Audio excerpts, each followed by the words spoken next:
Bonjour tout le monde, bienvenue à un autre épisode du podcast AGB. Aujourd'hui, émission spéciale, c'est la première version du podcast dans mon sous-sol. La raison est simple, c'est parce qu'avant on faisait ça au Café Chaga, puis là, avec le COVID et tout ça, ben, c'était un peu plus compliqué de faire les podcasts là-bas. Fait que, première édition dans mon sous-sol, puis là, j'ai la chance d'avoir mon bon ami Mathieu. Yes! Fait que tu brises la glace pour la première fois dans le sous-sol. Bon, ben un beau setup. Fait que c'est ça, Matt, il arrive tout juste de Québec, où il habite actuellement. Fait que on va jaser un peu de son parcours, puis un peu... on va voir un peu comment ça se passe. On va improviser comme à l'époque de l'école. Ouais, c'est ça. Fait que, ben merci de te déplacer, puis d'être sur le podcast. C'est un honneur de faire partie de tes podcasts. Alright, fait que, ben Matt, si pour les gens qui connaissent pas, là, on pourrait expliquer un peu notre parcours, parce que nous autres, ça fait quand même longtemps qu'on se connaît. Ouais. On se connaît depuis le temps du physique action. Ouais, c'est ça. Dans nos débuts de l'entraînement. Ouais. Toi, t'as commencé à t'entraîner ben, moi j'ai commencé sérieusement en 2009. Puis là, c'est là que t'avais une chaîne YouTube, là. Ouais, c'est ça, exact. T'as commencé à faire des vidéos quand même. Parce que moi, je jouais au football collégial. Puis quand tu avais une saison de football, mais tu slackais l'entraînement, veux pas. Mais j'ai vraiment commencé à m'entraîner après ma carrière de football en 2009. Mais tu sais, j'avais peut-être commencé en 2005. Ouais. Mais j'arrêtais 3 mois pour le football. Ouais. Mais c'était en 2009 que tu as commencé à faire des vidéos sur YouTube. Là, puis même, ils sont encore en ligne. C'était pas filmé avec ça à l'époque. Non, c'était avec un set. Ouais, non, c'était une petite caméra. Non, même pas. C'était, tu sais, les iPod Nano. Ah ouais? Tu sais, ça virait de même. Puis t'écoutais tes chansons avec ça, mais ça filmait aussi. Ah ouais? C'était pas de la grosse qualité, mais il y a des vidéos à 5000 views. Ouais, t'as quand même eu un gros reach avec ces vidéos-là. C'est ça. Dans le temps au cégep d'Alma. Ouais, dans le vestiaire du gym, c'était chic. c'est là que tu as commencé à faire du posais un peu. Ouais, je commençais à apprendre. Ouais. Fait que ça a été de 2009 que je faisais du bodybuilding. Non, que tu commençais justement amateur je te dirais 2011. Ok, apprendre l'entraînement. Ouais, c'est ça. Je te dirais 2009 à 2011 environ. Puis après, on a commencé l'université, si je ne me trompe pas. Ouais, mais c'est en quelle année que tu as fait ta première compétition de 2011. Ok, à ce moment-là, tu avais engagé André Longchamp de Beast Nutrition. Puis après ça, là, tu as commencé à faire ta première compétition. Ouais, c'est ça, 2011 puis 2012. Je n'ai rien que fait 2. Ouais, ok. Puis c'est après ça qu'on est rentré au bac. Je pense qu'on est rentré en 2011. 2012. Après ma compétition, je parle entre mes 2 compétitions. Ok. En tout cas, mettons 2012. Ok. Ouais. Fait que parle-nous de ton parcours à partir de quand tu as commencé l'entraînement l'université, puis là, qu'est-ce qui t'a amené à être entraîneur, puis l'ancien Shred aussi, surtout. Là, ben, moi, dans le fond, faut-tu que je regarde la caméra ou c'est tout? Regarde un peu si tu veux. Ben, dans le fond, moi, j'ai tout le temps été un coach. Je veux dire, tu sais, je coachais au soccer, j'avais 16 ans, je coachais au football, j'avais 14, 15, 16, 17 ans. J'ai tout le temps été dans le milieu sportif. Je préparais des camps de soccer, j'avais 16 ans, j'étais déjà crinqué raide avec mes joueurs, je faisais des repêchages, puis ainsi de suite, ainsi de suite. Puis j'ai coaché longtemps aussi le football, j'ai coaché aussi collégial, sport-études, j'ai dû coacher 8 équipes de football différentes dans la région du Saguenay-Lac-Saint-Jean. Mais dans le gym, j'ai commencé à travailler en 2011 à l'école Charles-Gravel. Ouais, c'est ça. Puis c'est justement là que j'ai commencé à faire des suivis clients, à faire des programmes. Je te dirais que les 2 premières athlètes de fitness que j'ai entraînés étaient à l'école Charles-Gravel. Dans le même il y avait 16 ans, puis lui il s'entraînait 3 fois par semaine sur l'heure du midi. On a quand même réussi à faire une compétition. Puis mon premier athlète à l'époque, c'était à l'école Charles-Gravel aussi, il s'appelait Mathieu Racine. Ça a donné que c'était mon premier athlète à vie, c'était quasiment du bro science que j'avais fait. Il y avait il avait tout gagné. Ouais. Fait que là, ça a incité tranquillement les gens à me faire confiance. Ouais. Puis au fil du temps, j'ai coaché plus de 100 athlètes différents. Ouais. Puis on a également fait, moi puis Alexandre, on est allé à l'école ensemble à l'université en 2012, on va dire 2012. Ouais. Puis Alexandre, moi, puis 2 autres amis, on était tout le temps, on était tout le temps assis ensemble. Puis ça donnait que moi, je voulais faire mon comique. Ça fait que là, je faisais des jokes. Toutes les cours. Ouais, c'est ça. Puis même que je me rappelle à l'époque, les autres étudiants riaient un peu de nous. Puis ils gageaient même, j'avais entendu par les branches qu'ils gageaient pour savoir c'est qui dans nous autres qui n'allait pas finir le bac. Ah ouais? Puis c'est qui allait genre échouer ou suite. Parce que les autres, ils me voyaient comme des clowns.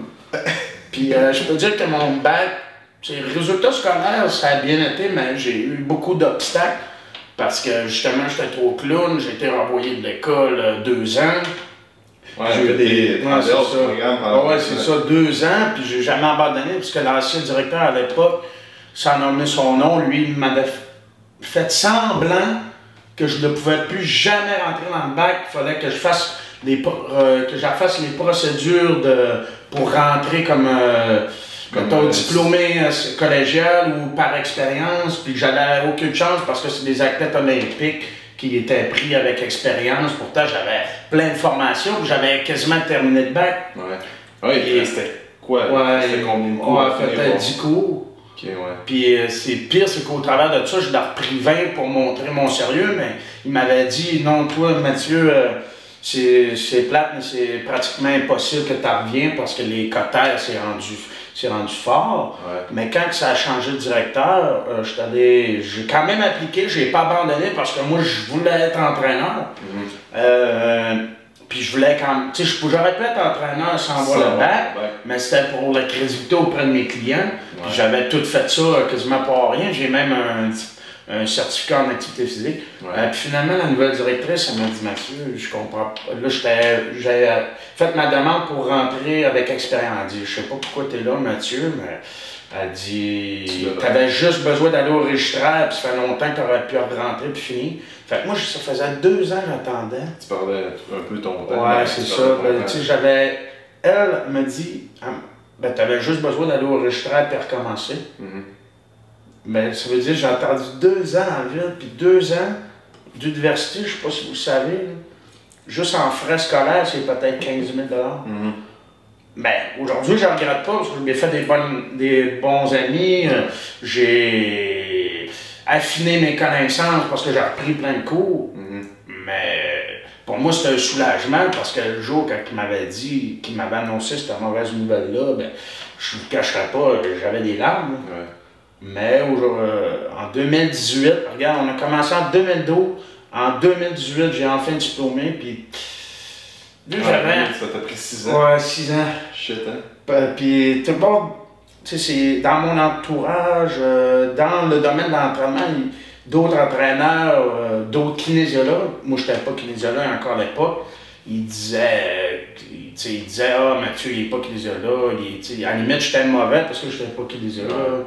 Puis je l'entendais parler par les autres, ah, Mathieu, il n'est pas kinésiologue. Ça me faisait quand même de la peine que les gens pensent que je n'étais pas un bon entraîneur parce que j'étais trop un clown à l'école. Parce que mon but, c'était de faire rire les gens. Ouais, mais t'as tout le temps été de même aussi. Ouais, c'est ça. Puis c'était ma façon d'interagir avec le professeur, avec la classe, au lieu du gars qui est dans le fond de la classe et qui ne dit pas un mot de la classe, qui ne participe pas. Puis souvent, c'était quand même sensé ce que je disais, c'était intelligent, mais avec une petite touche d'humour. Ouais, c'est ça. Fait que là, après, j'ai commencé ma carrière en 2018, vraiment officiellement dans Santé Multifitness, qui est un gym au centre-ville à Alma. Alors que l'UGB, il avait diplômé 2-3 ans avant, ici c'est pas 4. Lui avait commencé sa carrière au Physique Action. On était comme des concurrents en étant tous des amis. Ça fait qu'on s'interchangeait des clients régulièrement. Ben, n'oubliez pas que quand vous faites confiance à un entraîneur, l'autre entraîneur à côté, il n'y aura pas nécessairement des recettes différentes, mais c'est un processus que vous devez faire en ayant confiance à votre entraîneur, c'est un processus sur le long terme. Ça fait que changer tout le temps d'entraîneur, c'est... On tournait ça quasiment en blague, tu sais, des fois que ben là, tu as un client qui fait affaire avec toi, puis après ça, il va te voir toi, mettons, un autre entraîneur, parce qu'il n'y a pas eu de résultat en dedans de 2 mois, ben tu sais, c'est comme... C'est quelqu'un qui change tout le temps d'entraîneur, puis qui n'a jamais de résultat, puis il met tout le temps ça sur la faute de l'entraîneur. Ben, c'est peut-être pas la faute du coach le problème, c'est peut-être la personne qui est dans la... Puis on s'entend en plus que, tu sais, la première force qu'on fait avec un client, c'est force des fondations. La force anatomique, ça fait que c'est jamais un training qui est wow, crèvement trippant. Non, parce que, tu sais, on corrige les correctifs, on fait des bonnes forces, des bonnes bases de force et de mobilité pour amener quelque chose d'intéressant. Oui, c'est sûr, parce que, tu sais, le premier programme avec un client, ben, avec un athlète, c'est pas là que tu vas aller chercher une méthode d'entraînement trop spéciale. Non, parce que ça sert à rien d'y engarocher tout de suite. Ben, c'est ça, tu sais, des fois, ils vont regarder ça, puis ils vont regarder le plan d'entraînement, ils vont dire, ouais, tabarouette, c'est où est-ce que tu t'en vas avec ça, c'est trop facile, mais tu sais, faut comme faire confiance au processus, puis commencer par là, puis après ça, c'est 4, 5, 6 trainings plus tard, Puis ce qui est important aussi, je pense, qu'avec ton entraîneur, c'est avoir une bonne chimie, une bonne cohésion, puis après, les résultats vont venir par eux-mêmes. Tu sais, parce qu'on sait que des fois, il y a des gens qui payaient 10 000 $ pour un programme, mettons, de Charles Poliquin, mais ils savaient que c'était Charles Poliquin qui l'avait fait. Exact. Ben, il l'avait botché parce qu'il était rendu à un niveau, peut-être dans sa carrière, qui a donné un programme de même à peu près, mais la personne croyait tellement en Charles Poliquin qu'il avait des résultats. Fait que dans le fond, c'est un peu... C'est quasiment plus au niveau de la confiance qu'il faut travailler que... En tout cas, fait que là, on était rendu où? Ben c'est ça, c'est parce que l'affaire aussi, c'est que c'est André Benoît qui avait déjà dit ça, je pense, à Christian Thibodeau, justement, qui dit souvent dans ses podcasts que André Benoît il avait dit à Christian, il dit c'est quoi la chose la plus importante pour un athlète pour qu'il ait des résultats dans son sport. Puis là, Christian il essayait de sortir, c'est parce que là, il faut qu'on travaille sa force excentrique parce que ça va l'amener faut qu'il soit vraiment plus explosif, plus mobile, blablabla. Puis là, André Benoît disait tout le temps à Christian, non, t'as pas compris. Puis finalement, André avait dit, c'est que l'athlète, faut qu'il soit motivé par son programme d'entraînement, c'est ça le plus important, tu sais. Fait si la personne a un programme que ben ça la motive pas, puis qu'elle n'a pas de drive, pas d'enthousiasme en faisant son training, ben puis en rencontrant l'entraîneur aussi, c'est sûr que l'entraînement,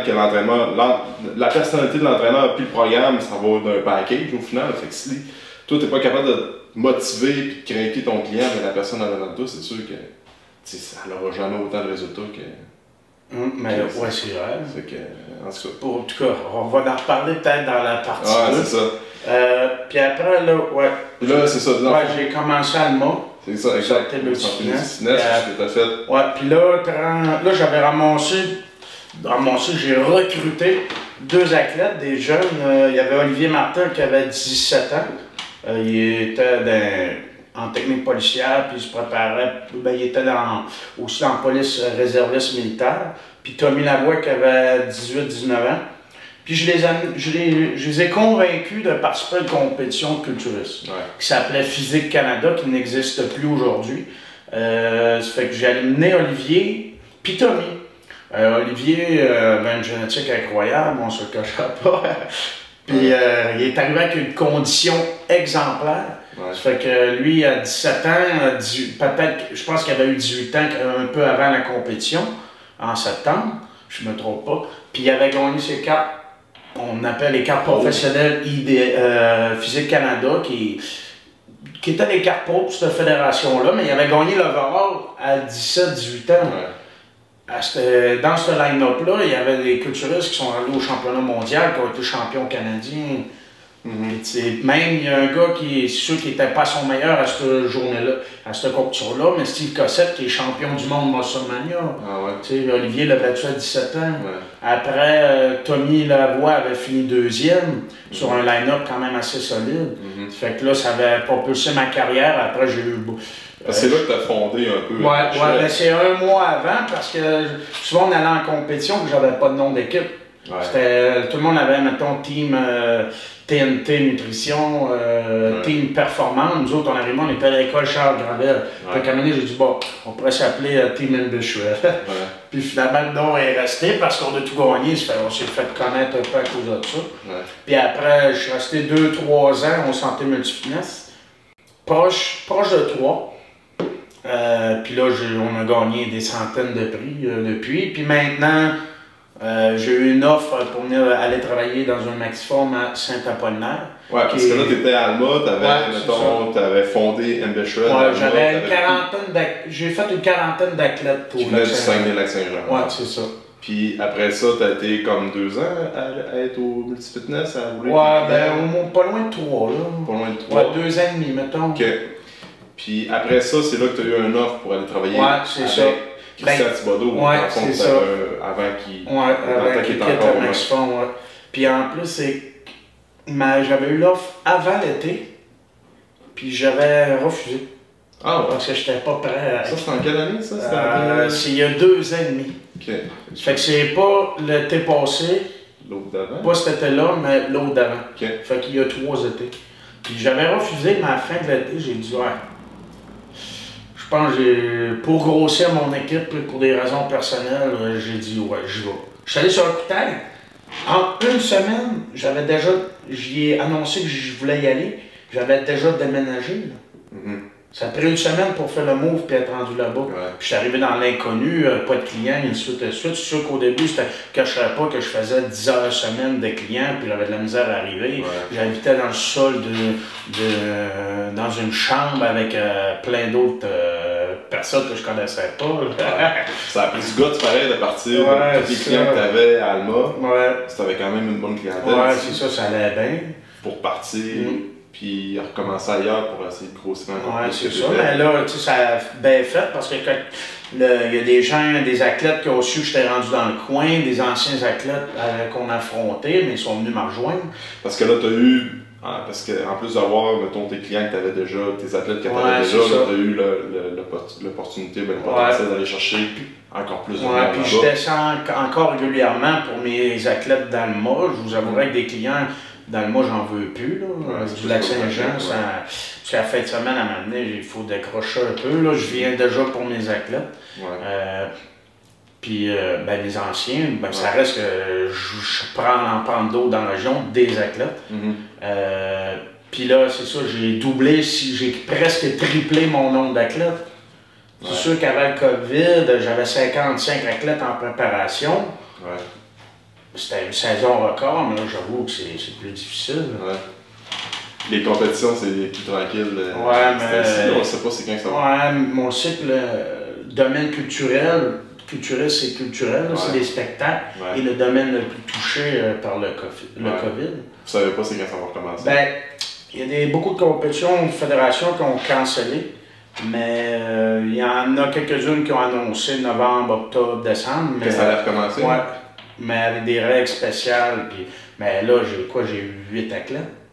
J'en avais 55 en préparation, j'en ai 8.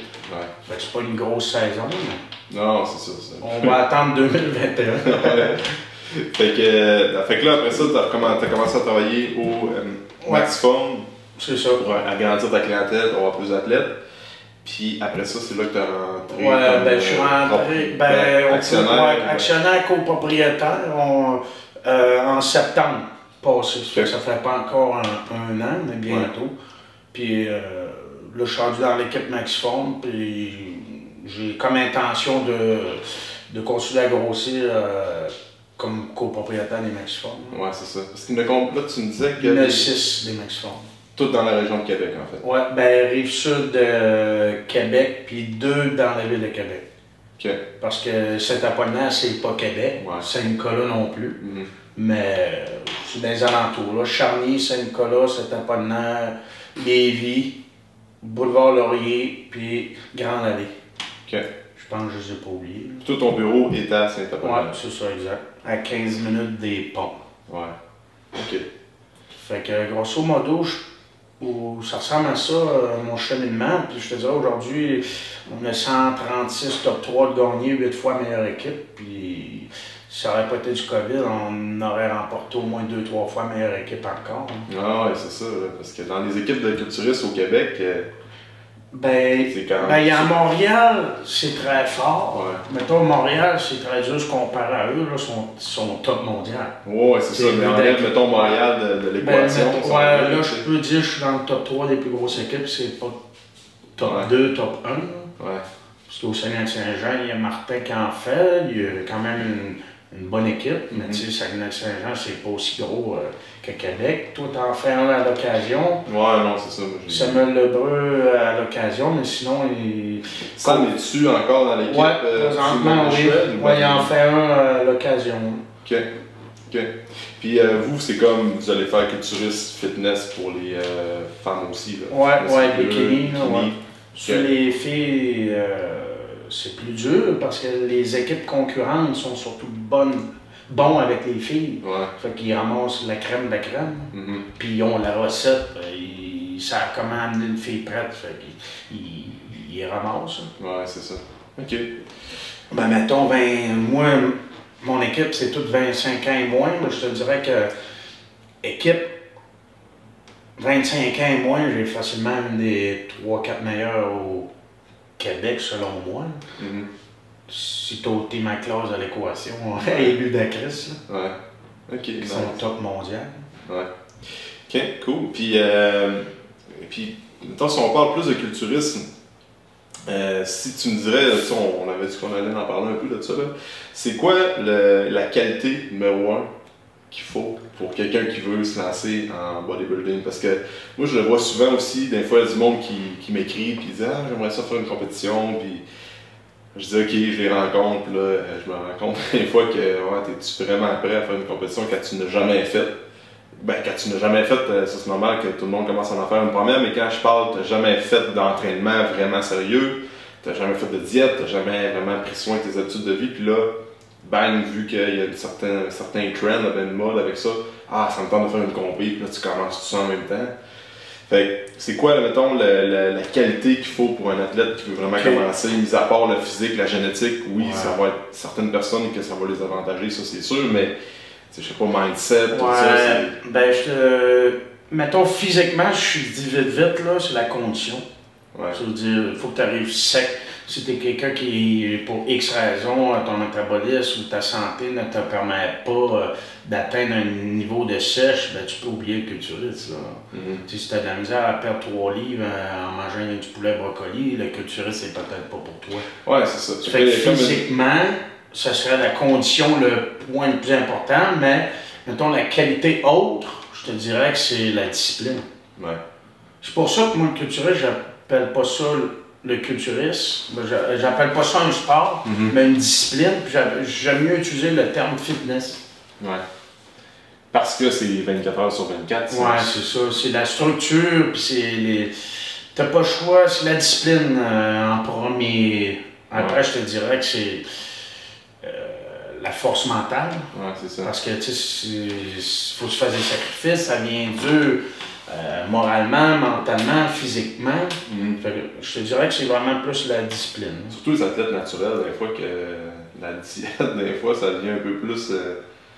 Tu sais, si tu prends un athlète qui est dopé versus un athlète plus naturel, quelqu'un qui est naturel va falloir que ce soit vraiment plus sa coche au niveau de son alimentation, puis c'est sûr qu'un athlète dopé, des fois, peut... Souvent, la diète est un peu moins sévère, vu qu'il y a comme des fois les produits qui compensent, j'imagine. Ouais, ben, un athlète naturel, c'est sûr que lui, il ne peut pas se permettre de tricher. Ça veut dire qu'il ne peut pas se permettre de faire 2-3 cheat days dans sa prep là, au gâteau, ainsi de suite, parce qu'il est moins anabolique, on pourrait dire. Mais c'est sûr qu'un athlète open, moi j'utilise ce mot-là, les produits n'aident pas nécessairement à sécher. Non, ouais. Parce que souvent les naturels, tu te rends compte que ta barre de production... Ouais, il arrive plus sec parce que les produits, selon moi, causent de l'inflammation. Ouais. Fait que tu crées un stress à ton corps, puis tu fais un petit peu d'eau, ça fait que c'est plus dur à arriver strié. C'est sûr que tu es plus plein, tu as plus de veines, ça fait que tu as moins de gros au niveau des cuisses, ça fait que tu as un look qui est plus impressionnant dans l'ensemble. Mais je te dirais que ceux que eux autres, une journée de cheat ne scraperaient pas la compétition. Tandis qu'un naturel, qui le fait 2-3 fois pendant la prep, et il ne sera plus là. Ouais, c'est ça. C'est sûr que c'est deux mondes différents. J'aime les deux, mais il y a un côté qui ça prend des connaissances de plus. Ah, c'est sûr, c'est sûr. Ça fait que ça prend des fois des contacts dans le milieu pour te guider sur certains protocoles. OK. Puis si tu parles au niveau, mettons, entraînement, t'as-tu entraînement? T'as-tu genre une approche que tu as utilisée avec certains athlètes? Ou je me fie un peu avec ce que Christian Thibodeau m'avait dit, puis John Meadow fait ça aussi. Moi, c'est que je choisis toujours un groupe musculaire faible. Je veux dire, par exemple, ça arrive souvent. Dans le culturisme, le poids le plus important, c'est les jambes. Okay? Puis souvent, les gens, au fil du temps, les ont négligés. Là. Ouais, c'est ça. Fait que moi, c'est que je choisis tout le temps une phase, mettons, mixée sur le groupe faible. Ça veut dire, mettons, je choisis jambes. Ça veut dire, la personne va avoir une fréquence d'entraînement au niveau des jambes de 2, 3, 4 fois par semaine. Ouais. Il va faire ça 4 semaines. Après, l'autre phase, ça peut être sa deuxième faiblesse. Mettons, on va dire le dos. Okay. Là, après, je bûche sur le dos, mais j'en reviens sur jambes. Moi, je vais vraiment plus avec la fréquence des groupes musculaires faibles. Ouais. Parce que la fréquence d'entraînement, c'est ça, on l'oublie des fois.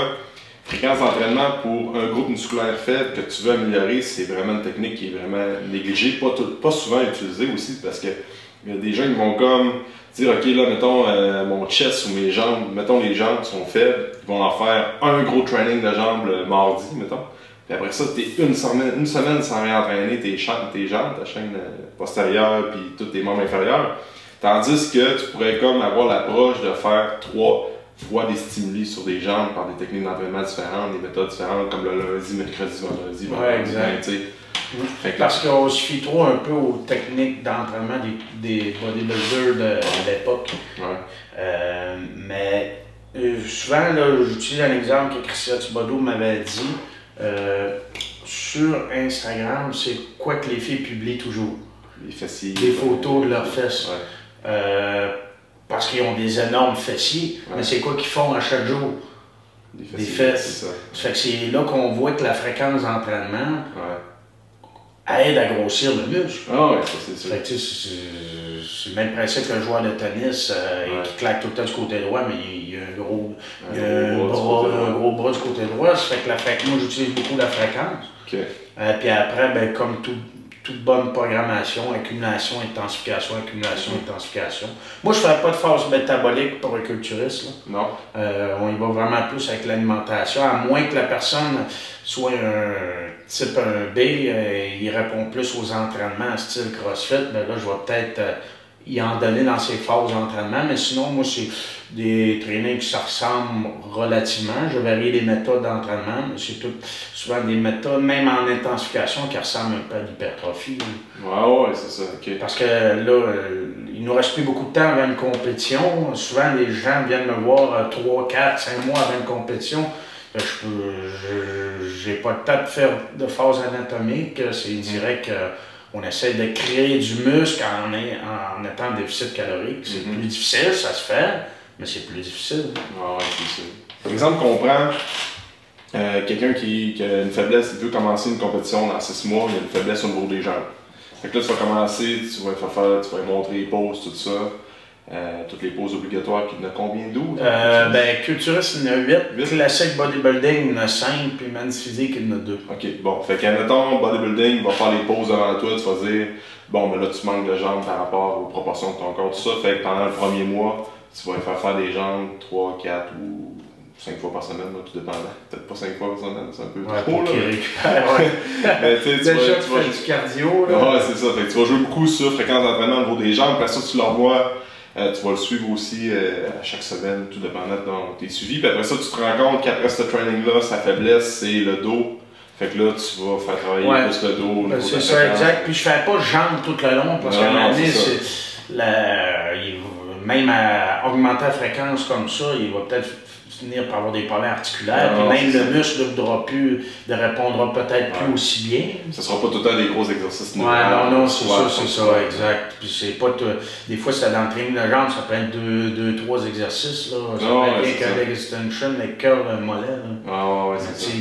Ça ajoute 3 exercices-là, mettons 8-7 là, mais c'est 8-7 de plus à la fin de la semaine. C'est ça.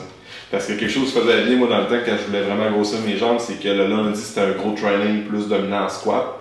Puis après ça, le vendredi ou le jeudi, c'était quelque chose qui était plus dominant à la chaîne postérieure, que ce soit un deadlift, Puis le mercredi, milieu de la semaine, j'allais faire un peu de genre des leg extensions, des plus high rep, un peu de leg curl, un peu de malaise, comme ça. Puis j'avais fait ça pendant un petit bout. J'aime bien ça, mettons séparer, mettons quadriceps, ischio-jambier. Puis même dans l'ischio-jambier, j'en profite tout le temps pour mettre dans le deadlift. En même temps, il travaille son dos, sa chaîne postérieure. Fait que c'est comme ça que tu vas gager l'entraînement, tu vas tout le temps t'adapter selon les faiblesses de la personne. C'est ça. C'est sûr qu'une fille, c'est différent. Parce qu'une fille dans le fitness, les points importants, c'est oui la taille, mais ça va être avec l'alimentation, le posing et le vacuum. Mais ça va être beaucoup les jambes, les fesses. Fait que c'est sûr qu'une fille, toutes ses phases vont être axées sur les fesses et les cuisses. Surtout le ski au jambier. Fait que c'est sûr qu'une fille, c'est pas pareil. Fait que ça va être. C'est différent, c'est ça, parce que c'est vraiment plus ces critères-là qui sont importants, sauf pour la figure et la physique, mais la physique, c'est très très rare. Mais des figures, ça arrive régulièrement, mais là, tu vas travailler beaucoup plus les épaules et le dos. Mais sinon, en général, c'est des filles bikini, c'est membre inférieur. Puis après ça, ben là, c'est là que tu ajustes ton training avec des phases un peu plus axées sur l'accumulation, puis après ça, des phases sur la quantification. Puis après, je passe tout le temps un test neurotype à mes athlètes pour savoir un peu quel type de personne il est, sur quel type de programme d'entraînement il va répondre le mieux. Ça fait que là, je me fie un peu à ça, peut-être à 50%. Mais c'est 50% que je n'utilisais pas avant, parce qu'avant, je ne faisais pas le neurotyping. Mais maintenant, je l'utilise, mettons, à 50% de ma prep, je me fie à ça.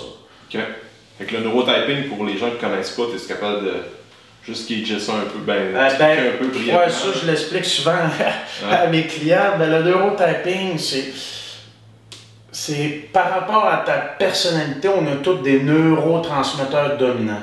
Dopamine, adrénaline, glutamate. Puis par rapport à tous les neurotransmetteurs, une personne va répondre différemment à l'entraînement. Mettons, je parle d'un type 3 qui est une personne d'anxieux. Lui, son bric-à-brac au niveau du cerveau, le GABA très faible.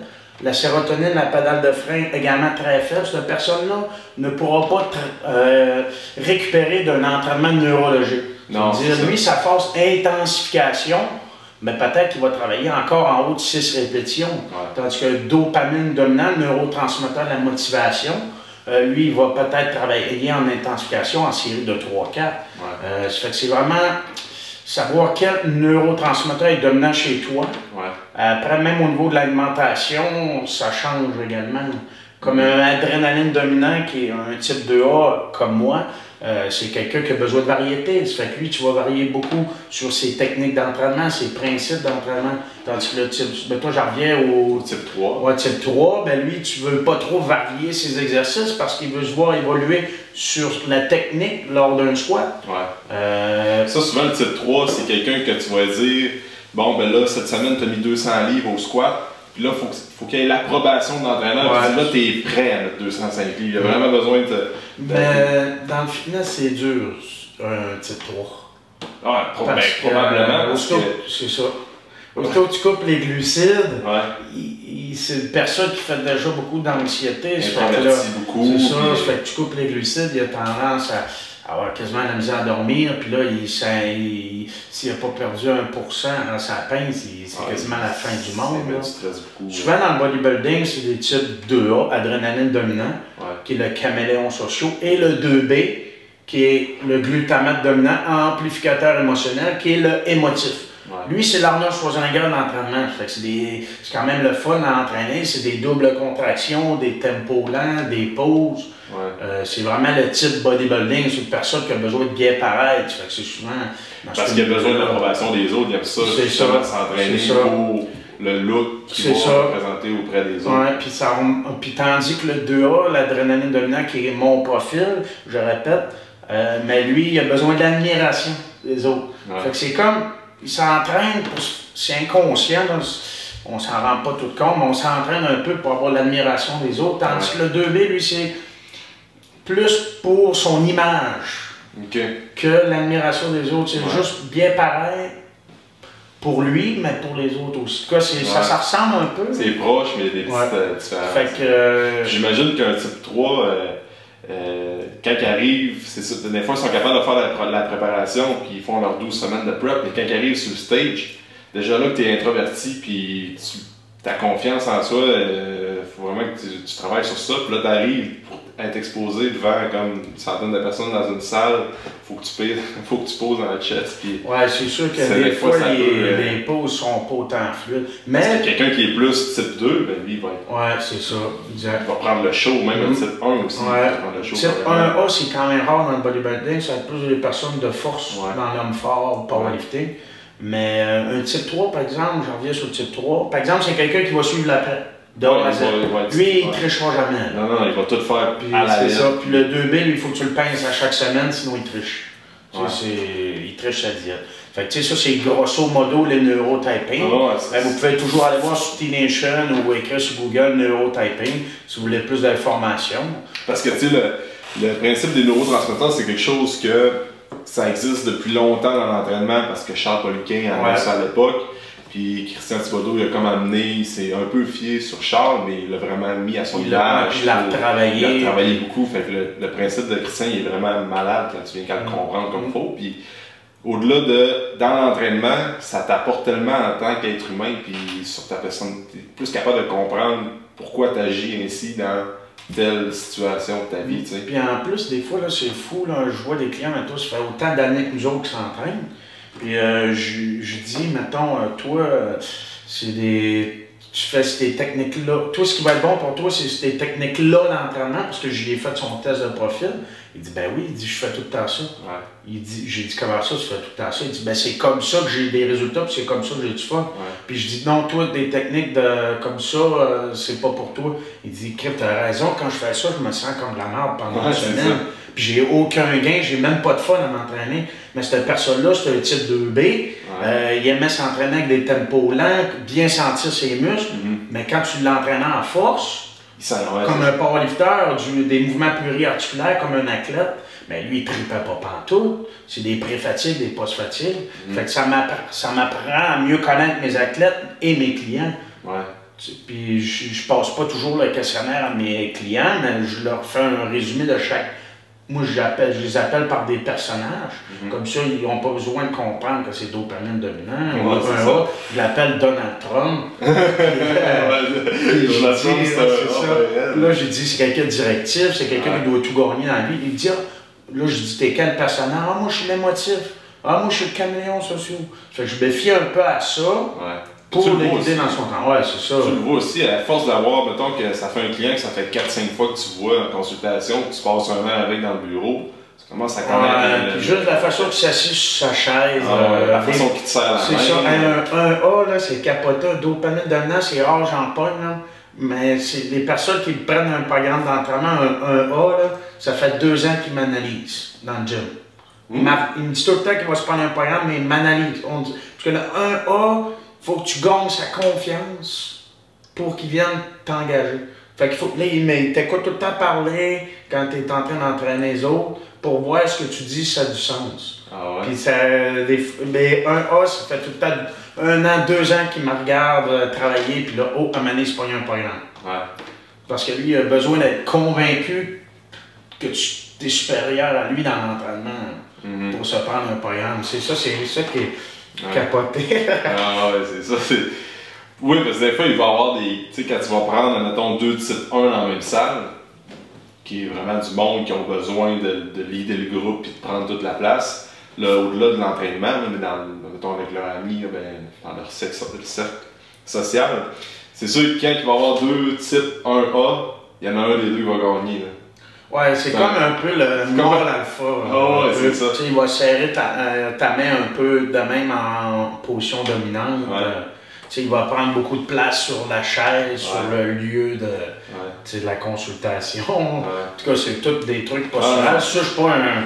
Moi, je lis aucunement la posture, mais à un moment donné, au fil du temps, on vient être capable pareil. Tu le vois aussi, qui est devant toi, comment il se présente, tout ça. Fait que ça, c'est une des armes que j'utilise de plus dans mes préparations.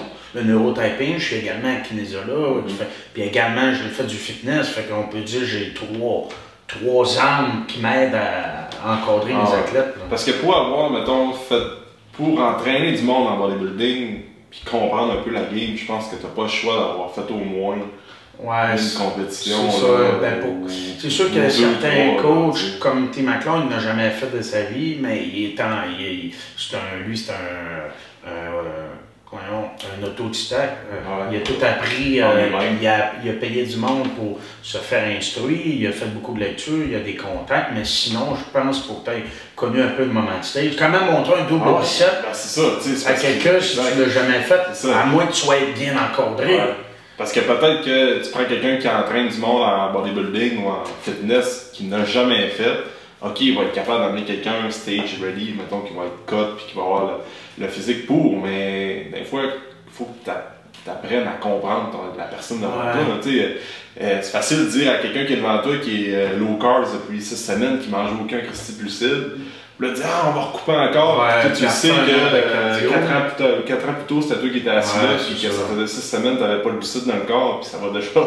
T'es comme limite au niveau de ton. C'est sûr qu'au hockey, mettons, on prend un exemple du hockey, il y a certains coachs qui n'ont jamais joué au hockey de leur vie, mais c'est des personnes spéciales. Comme dans le fitness, il y en a qui réussissent. C'est ça.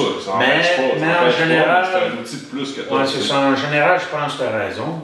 Même des fois, j'aimerais ça faire une compétition parce que là, ça a comme été dans l'oubli, le monde ne savent plus que j'en ai fait, pour montrer que je suis capable, je suis bon, pour aller chercher peut-être des athlètes de plus. Ça te permet justement de te remettre dans le game un peu. C'est ça. Puis j'ai jamais atteint, dans mes 2 compétitions, j'ai jamais atteint une condition qui était digne de mes athlètes. Fait que des fois, j'ai un peu ça sur le cœur, c'est pour ça que j'aimerais ça un jour retourner sur le stage. Je voulais y retourner en juillet, mais avec tout ce qui est arrivé, j'ai pas pu tenter l'expérience. Fait que c'est quelque chose que j'aimerais faire. Peut-être quand je vais avoir une période plus morte de job, d'athlète. Ça prend du temps aussi. C'est ça. C'est 7 jours sur 7. Puis si tu te prépares en même temps que d'autres athlètes, il faut que tu vas peut-être les délaisser un peu là, pour penser à toi, ou ainsi de suite. Non, c'est ça. Pour faire un peu, donner le même exemple aussi, c'est quand on disait qu'il faut que tu apprennes, exemple, tu as fait du culturiste pour un peu mieux comprendre l'athlète devant toi, mais c'est un peu la même affaire quand tu t'entraînes, pour donner une technique d'entraînement ou donner un mouvement à quelqu'un. T'as jamais fait. Il y a plein de coachs qui font pas de squat, mettons. Normalement, ça devrait pas arriver, là, à moins d'avoir une condition particulière. C'est ça. Mais en temps normal, pour expliquer un squat à un client, à une personne, il faut que toi-même t'en fasses au moins. Je donne l'exemple du squat. Oui, au moins que tu l'aies déjà essayé ou que tu le fasses sur une base régulière. Sinon, tu n'es pas capable d'expliquer. Ou tu donnes 18 exercices à ton client avec des burn sets, des drop sets partout. Toi-même, tu n'es même pas capable de le faire à la moitié, puis tu demandes le double à un client. C'est ça. Tu over-volume, ça arrive souvent, ça. Même dans mes débuts d'entraîneur, je donnais ben trop de volume. Moi aussi. Puis je pensais que je les voyais sur papier, je suis là, c'est beau ça, ce training-là. Ce training que j'aurais pas fait avait à 40% de ma capacité. C'est ça, c'est fou. Là. Parce que là, justement, tu mets du stock, tu veux impressionner le client, tu veux le moduler, mais à long terme, tu te rends compte que c'est contre-productif. C'est ça. Trop de volume d'entraînement, tu viens connaître ton athlète à terre. Puis, comme le même principe que le monde, il se fie au raquage pour savoir si c'est un bon training ou non. C'est ça. Être trop raqué, ça peut être un training de marde. Comme être pas raqué, ça peut être un excellent training. C'est ça. Mais on se fie beaucoup au ressenti pour savoir que c'est un bon training, mais encore là, fiez-vous pas là-dessus. Si je veux que tu sois raqué, tu vas être raqué. Mais mon training, il était peut-être vraiment mauvais, puis le volume n'était pas respecté. C'est ça. Puis aussi l'affaire, c'est, moi ce que je dis pour gager un peu le raquage et les courbatures après l'entraînement, c'est correct, admettons, le lendemain, tu as fait pec dos, mettons, tu sens que ton chest a travaillé, puis ton dos a travaillé, mais pas de là à même pas être capable de c'est ça. Puis capable de mettre ton manteau. Ça arrive souvent, ça. Ben, c'est sûr, la première fois que tu vas au gym, ça fait 6 mois, mais là, si ça fait ça encore après un an d'entraînement. Quand tu es embarqué dans la périodisation, tout ça, tu devrais sentir, quand tu changes de phase d'entraînement, ben, une nouvelle technique d'entraînement qui arrive dans ton training, tu vas le sentir un peu, mais ça devrait pas être à chaque séance. Non, surtout, tu sais, que des fois, il y en a qui sont raqués une semaine des jambes, puis ils sont là. C'est bon training de jambes, qui est plus efficace de le part, puis la fibre musculaire a trop été déchirée, elle se reconstruit. Elle ne crée même pas de muscle, elle vient juste au stade initial. C'est ça. Puis côté nutrition, c'est quoi? Comment tu as une approche grosso modo là? Ben nutrition, moi c'est que je commence progressif dans un sens, ça veut dire je commence, mettons, le plus facile possible, qui est manger sainement, avec un petit peu de cardio, puis tranquillement je fais des retouches. Ça veut dire soit j'augmente à la hausse, parce que la personne répond très bien, ou je diminue à la baisse. Ça peut être soit que je touche, mettons, je vais réduire les glucides un peu, ou j'augmente le cardio de 5 minutes, ou je rajoute un brûleur de gras sans stimulant. Mais je me garde tout le temps les armes jusqu'à la fin. Mais il y en a, tu sais, du monde qui obéit à la lettre puis ont un bon métabolisme. Ça se peut que la diète, le cardio, les suppléments, c'est pareil du début à la fin. À part les 2 dernières semaines. Parce qu'il répond bien. Ça fait que moi, je me vois pas. Moi, mon but, c'est que l'athlète ait la prep le plus facile possible. C'est-à-dire, je veux pas le faire souffrir. Pour rien. Puis à un moment donné, ça va peut-être répondre une compétition, mais il n'en fera peut-être plus jamais parce qu'il n'aura pas aimé ça. Puis à la deuxième, son corps ne répondra plus parce que tu vas trop l'avoir coupé. J'essaie tout le temps de la faire le plus facile possible, puis je fais des ajustements à chaque semaine. Ou aux 2 semaines. Dépendamment de comment ça a répondu. Souvent, c'est aux 2 semaines. À chaque semaine, c'est peut-être exagéré. Le corps n'a pas le temps nécessairement de s'ajuster. Puis, tu peux commencer une diète à 300 grammes de carbs, comme l'autre à côté 500, puis l'autre à côté 150. Mais l'alimentation, ça reste des aliments qui se ressemblent. La viande maigre, patates douces. C'est ça. Puis à ce temps, c'est savoir c'est quoi qui répond mieux pour ton athlète. Mais si ton athlète ne te donne pas de feedback, puis il respecte plus ou moins la diète, c'est dur de s'ajuster. C'est ça. Parce que là, tu sais pas c'est quoi qui fonctionne fonctionne pas. Fait que tu sais, normalement, tu vas commencer un petit peu plus haut. Tu comptes-tu les calories ou bien? Je les compte. Tu comptes les calories, fait que tu vas commencer un petit peu plus haut en calories, assez haut en protéines, modéré glucides, modéré lipides. C'est ça. Puis après ça, tout dépendant comment est-ce qu'il réagit sur les pinces, là, tu peux ajuster. Puis au look, les pinces, les pinces puis le body fat, puis la pesée. Sur la pesée, c'est rien qu'un indice de plus, le look un indice de plus, puis le body fat un indice de plus. Puis je te dirais que un gars, grosso modo, peut finir sa diète le jour J à 2200, 2400 calories. Mais il a peut-être commencé à 3200, 4000. C'est ça. Dépendamment de la personne, bien sûr. C'est une moyenne que j'ai donnée. C'est ça, c'est global. C'est pas, on prend pas ça pour puis après, mais tu n'as entraîné aussi, puis tu n'as fait aussi des athlètes de fitness, puis tu n'as fait également des compétitions. Mais tu sais qu'à la fin aussi, il y a la petite retouche, la touche finale. Qui est pour certains un déplete, un low carb, un no carb, loading carb, un loading water, jouer avec le sodium, le potassium. À la fin, tu fais des touches personnelles par rapport à l'athlète puis par rapport à toi, ce que tu maîtrises aussi. C'est ça. Puis si tu l'as jamais essayé sur un athlète, c'est quasiment un guess que tu prends. Mais à date, ma recette fonctionne à 95% du temps sur les individus, sûr que c'est pas pareil à chaque, mais la finale, ce que je fais fonctionne en général tout le temps. Fait que, autrement dit, en règle générale, tu peux commencer haut en glucides, graduellement tu vas baisser les glucides jusqu'au temps de la compétition.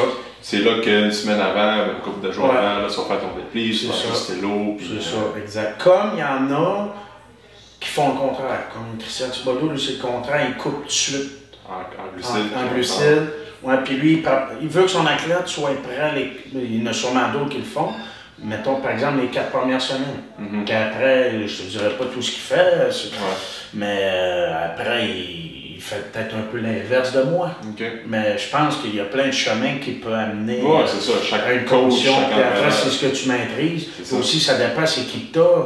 Tu sais, si, mettons, Christian, il y a des athlètes, ça fait de haut niveau, national, mondial, mais ces personnes-là, ils ont déjà vécu des moments de stage, fait qu'ils sont prêts à souffrir direct au début. Mais moi, mes athlètes, souvent, c'est des nouveaux, c'est des jeunes, c'est du monde qui sont étudiants, n'ont pas trop d'argent, sont pas autant prêts à souffrir que l'athlète de niveau national qui a cette compétition.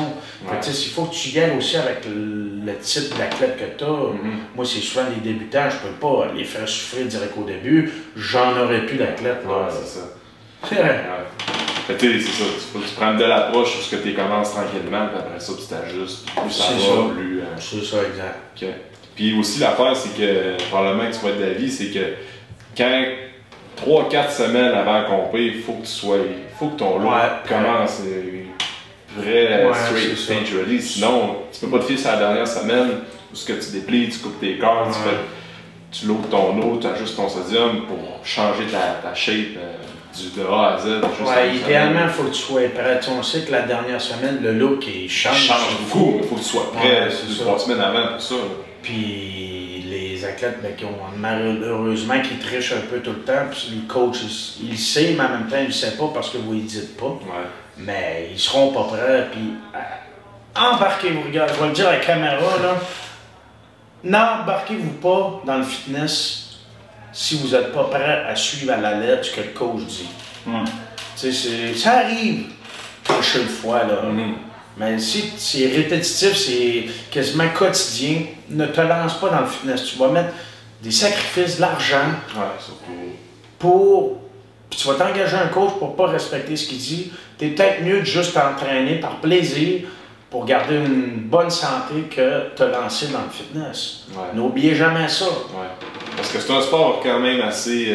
C'est intense. Hein. Quand tu veux vraiment faire une compétition là, 12 à 15 semaines avant. Là, puis moi, j'avais tendance avant, là, j'ai changé ma philosophie quasiment dans les derniers mois, j'avais tendance à prendre n'importe qui voulait en faire.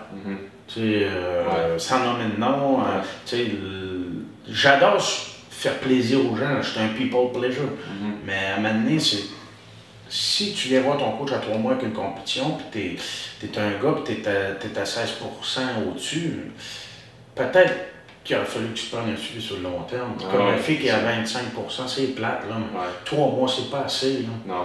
Puis, tu sais, prends-toi un suivi sur le long terme, ça va me faire plaisir de t'aider, mais le fitness, c'est pas pour toi là. Cette année, peut-être dans 2 ans, mais pas là. C'est un peu ça, la dernière athlète que j'ai eue, que j'ai suivi. Lui à IDFA, il était bon. Alex, il avait eu une belle compétition, puis quand j'ai commencé à le suivre, il m'a dit, je veux faire une compé. J'ai dit, alright, ben on va commencer à faire 1 an d'entraînement solide ensemble. Fait qu'1 an avant, j'ai commencé à le suivre, fatigue training, puis après ça, tout week-end nutrition, tout ça.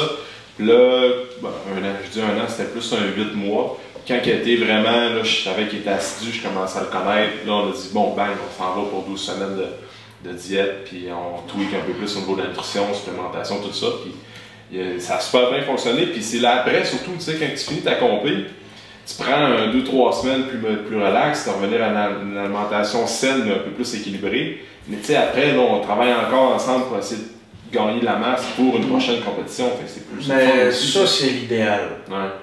Plus en plus, je signe des athlètes sur le long terme, ça veut dire des préparations d'1 an, mais idéalement, 3 mois, là, c'est pas assez. J'en prends presque plus, là, les 3 mois, là, à moins d'avoir un potentiel génétique de fou. T'as pas le temps de 3 mois de tout changer. Moi, j'ai pas le temps de connaître l'athlète.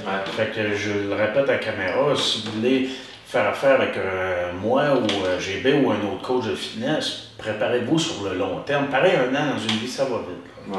Quand même. Fait que, cool, mais c'est assez complet par rapport à l'entour de, mettons, se gager un peu plus côté culturiste, tout ça, pour le monde, des fois, qui s'interroge comment s'enligner, par où commencer. Là, ben, tu sais, juste suivre les bases, puis après ça, on va voir où ce que ça mène. T'sais.